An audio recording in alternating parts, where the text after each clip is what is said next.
Magandang hapon po. Magandang araw po sa atin. Nandito po tayo para bigyan patuloy at patoto sa ating mga ginagawang proyekto tulad ng bloodletting na meron po tayong natulungan na isang kabarangay natin.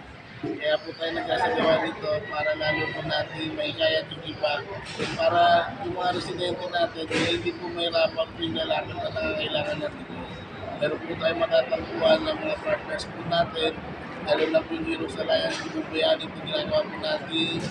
That athletic project po pangalawang taon na po natin ito ginagawa sa ating barangay para mas lalo po tayo matulungan po mga barangay po natin na nangangailangan ng dugo. At isa nga po dito yung ating residente na tiga dito sa Cebu. Siya po mismo ay natulungan at nabigyan po natin ng dugo. Ako po si Isabel Lindo, ang isa po sa mga natulungan po ng organisasyon na ito na Heroes Alliance. Maraming salamat po kasi napakalaking tulong po sa katulad namin yung simpleng mamamayan na walang pambili ng dugo kasi mahal po talaga ang dugo. Isa po ako yung naumbagan. Sorry.